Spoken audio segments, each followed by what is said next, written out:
পুকুরে পড়ে বিপত্তি, জলে ডুবে প্রাণ যায় স্ত্রীর। তার পরিবারের দাবি এটা দুর্ঘটনা নয়, খুন। মেমারি থানায় অভিযোগের ভিত্তিতে গ্রেফতার স্বামী।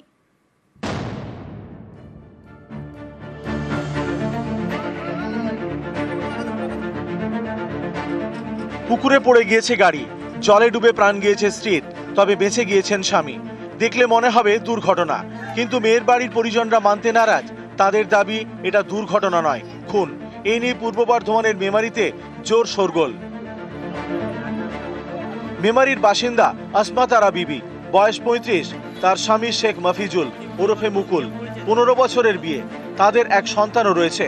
শুক্রবার রাতে গাড়িতে করে বর্ধমানের দিক থেকে মেমারিতে ফিরছিলেন স্বামী স্ত্রী। পথে বিপত্তি। মেমারির ঘোষ এলাকায় রাস্তার পাশে পুকুরে নেমে যায় গাড়ি, ডুবে যান আসমা তারা। জল থেকে উঠে আসেন তার স্বামী মফিজুল। পরে ডুবুরি নামিয়ে উদ্ধার করা হয় আসমা তারাকে। ততক্ষণে সব শেষ। এটাকে দুর্ঘটনা বলে মানতে নারাজ মহিলার বাবার বাড়ির পরিজনরা। তাদের দাবি সম্প্রতি বিবাহ বহির্ভূত সম্পর্কে জড়িয়েছিলেন মফিজুল। এই নিয়ে মাঝে মধ্যেই স্বামী স্ত্রীর অশান্তি হতো। পথের কাঁটা সরাতেই খুন করা হয়েছে। এটা দুর্ঘটনা নাই, ও গলা টিপে মেরে পেড়িতে ফেলে দিয়েছে। আমার বোনটাকে এত অত্যাচার করতো, মারতো একটা মেয়ের জন্য। ওকে নিয়ে গিয়ে রাস্তায় গাড়িতে মেরে সেই গাড়িটা জলে ফেলে দিয়েছে আর ও ঝাঁপ দিয়ে দিয়েছে। দুর্ঘটনা নয়, সম্পূর্ণ নাটক। মানে একটা অ্যাক্সিডেন্টের নাটক করেছেন, যাতে আমি অ্যাক্সিডেন্ট করেছি বলে মানুষের কাছে বেঁচে যাবো। মেরে দিয়েছে একবার, অ্যাটেম্প টু মার্ডার।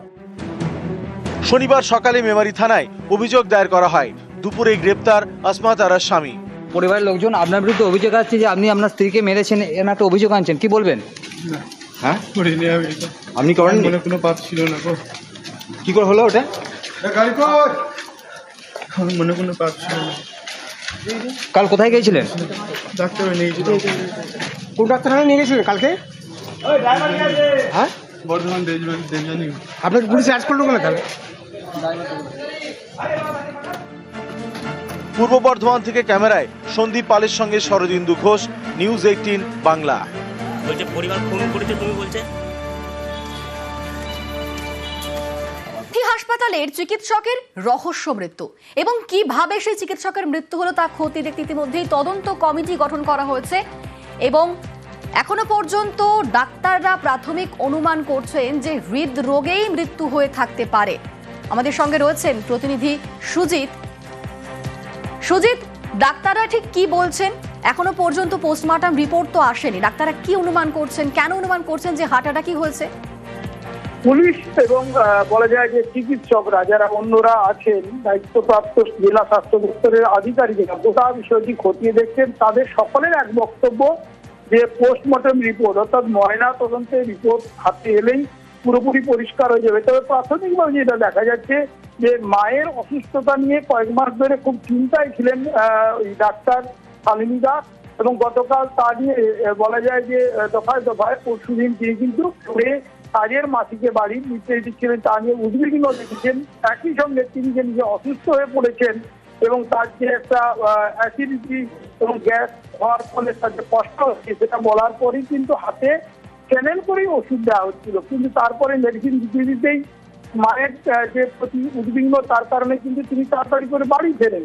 ফিরে তিনি যে বাথরুমে যান, সঙ্গে সঙ্গে বেরিয়ে আসেন এবং চ্যানেল দিকে তিনি খুলে স্নান করতে গিয়ে এই একটা বিপত্তি দেখা দিতে পারে, কারণ তখন ব্লাড বেরোতে দেখে তার চিকিৎসক হলেও তারও একটা কোনো কারণে শক পেতে পারেনি এবং এই যে গোটা বিষয়টি সবটাই বলছেন ময়নাতদন্তের রিপোর্ট হাতে এলে বোঝা যাবে। এখনো পর্যন্ত ময়নাতদন্তের রিপোর্ট এসে পৌঁছায়নি। তবে তরুণ চিকিৎসকের মৃত্যুর তদন্তে 2 সদস্যের প্রতিনিধি দল অর্থাৎ তদন্তকারী দল কমিটি করা হয়েছে এবং কার্ডিয়াক যে অ্যাটাক সেটা কি কারণে হৃদরোগে আক্রান্ত হয়ে মৃত্যুর যে সম্ভাবনা সবটাই খতিয়ে দেখা হচ্ছে এবং তার পাশাপাশি অন্যান্য বিষয়টি কিন্তু দেখছেন পুলিশ। সবাইকে জিজ্ঞাসাবাদ করছেন এবং জিজ্ঞাসাবাদ করে ঘটনার যে আসল কারণ জানতে চাইছে। কারণ একজন তরুণী চিকিৎসক এবং সেই তরুণী মাত্র 31 বছর বয়স, তার এভাবে মৃত্যু, সরকারি হাসপাতালের তিনি চিকিৎসক, সেই চিকিৎসকের মৃত্যুর ঘটনাকে সাধারণভাবে মেনে নিতে পারছেন না কেউই এবং সে কারণে কিন্তু স্বাস্থ্য দপ্তর, পুলিশ প্রশাসন সকলেই কিন্তু গুরুত্ব দিয়ে তদন্ত করে দেখছে। একেবারে ডাক্তারের মৃত্যুতে রীতিমতো রহস্য। তমলুকে নার্সিংহোম থেকে বাড়ি ফিরে অসুস্থ হয়ে পড়েন সেই অ্যানেস্থেটিস্ট শালিনী দাস। পরিবারের দাবি তার ডান হাতে চ্যানেল করা ছিল, মাটিতে পড়ে যাওয়ায় সেখান থেকে রক্ত বের হচ্ছিল। হাসপাতালে নিয়ে গেলে বাঁচানো যায়নি। তবে পরিবারের প্রশ্ন, ডিউটিতে যাওয়ার সময় সুস্থ ছিলেন শালিনী, তাহলে হাতে চ্যানেল কেন?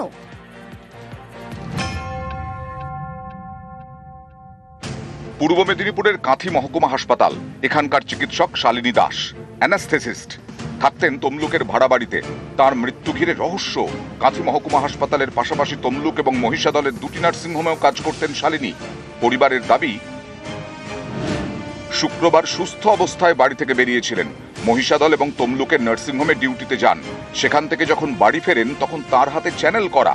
বাড়ি ফিরেই অসুস্থ হয়ে পড়েন চিকিৎসক, মাটিতে পড়ে যান। চিকিৎসক শালিনী দাসকে নিয়ে যাওয়া হয় তমলুকের নার্সিংহোমে। সেখান থেকে তাম্রলিপ্ত মেডিকেল, কিন্তু বাঁচানো যায়নি। কাকে বলেছে নাকি চ্যালেঞ্জ করে দিয়েছে, তারাই করে দিয়েছে, কিছু নাই।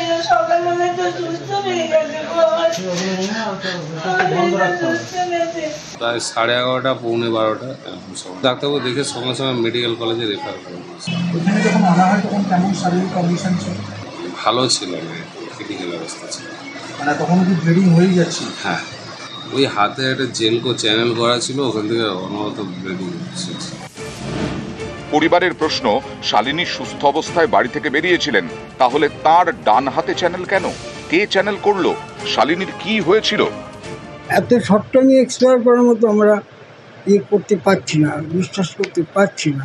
কোথাও যেন একটা সন্দেহ হচ্ছে যে ট্রিটমেন্টের কোথাও বোধহয় কিছু একটা হয়েছে, গণ্ডগোল হয়েছে।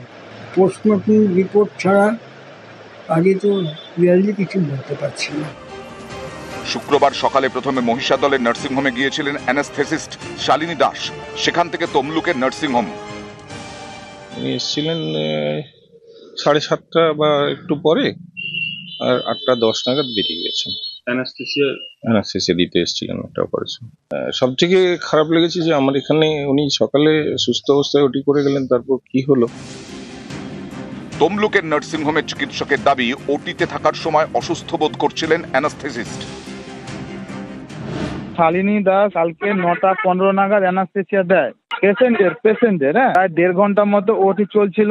তার মাঝখানে মায়ের থেকে বিভিন্ন রকমের ভাবে ফোন আসতে থাকে, 10-15 মিনিট অন্তর করে ফোন আসতে থাকে। তারপরে ওই মাসিকে বলে কি কেয়ারটেকার, মাকে যেতে দেবে না, তুমি যদি যেতে দাও তাহলে তোমার মাইনে আটকে দেবে। আমি তো ওটি করছিলাম। তারপরে ও আমাকে বলে যে স্যার আমার একটু গ্যাস হচ্ছে, গ্যাসের ট্যাবলেট খেয়েছি কিন্তু এখনো হচ্ছে। আমি বলে তাহলে একটা প্যান্টোপ্রাজল নিয়ে নে। প্যান্টোপ্রাজল অনডেম চ্যানেল করে ওখানে নিয়েছে, ব্যাস এইটুকু। এরপরে তারপরে আমি চলে এসেছি, ওটি শেষ, আমি যাইনি। যদিও কি কারণে মৃত্যু হলো চিকিৎসকের, তা নিয়ে তৈরি হয়েছে রহস্য। এখন অবধি যা ইনফরমেশন আছে আমাদের কাছে, উনি এখানে ভাড়া বাড়িতে থাকতেন আর অসুস্থ ছিলেন। ওনার হাতে চ্যানেলও লাগানো ছিল যখন ওনাকে শিফট করা হয়েছে হসপিটালে। অ্যানেস্থেসিয়া ডক্টর ছিলেন। ওটা আমরা দেখছি যে কি ইস্যু ছিল, ঘটনা তদন্ত চলছে। পূর্ব মেদিনীপুর থেকে ক্যামেরায় সর্বানন্দ মিশ্র এবং সন্দীপ গুড়িয়ার সঙ্গে সুজিত ভৌমিক।